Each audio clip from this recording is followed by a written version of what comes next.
was considered one of the best watermen back in that day. This is back in the early, 60s. My father was on the water. And so I wanted to follow in his footsteps. When you look at the Maryland seal, there are two human figures on it. One is a farmer and the other is a fisherman. Captain Buck Lynch is one of the 12 black watermen left working the water, and he got his start learning how to oyster and crab. But then he started working with his father in 1969, and he says the job back then was filled with abundance. When slavery was over, a lot of the black watermen went on the water to make their living. That's where they went.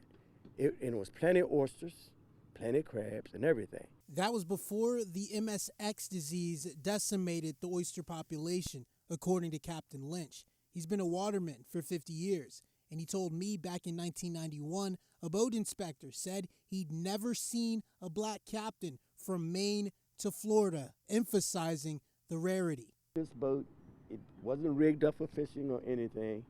It took me 2 years to get her up to Coast Guard inspection. And once I got it up to Coast Guard inspection and had it registered and licensed for 24 people, I stopped crabbing. I started running charters. Captain Lynch has been running those charters since 2002.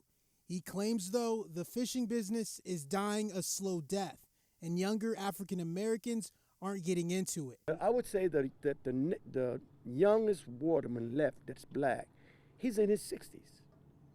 After that generation, there is no 40-year-old waterman, black, none.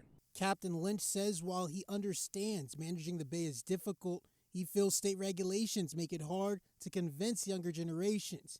He believes the state is slowly losing its identity, and watermen are paying for it. And I realize that the state is trying to make sure that there always be, but they also got to work with the watermen that have did this and made this their livelihood all their lives. We don't know nothing else. You would take us like being a fish out of water if we had to go on land.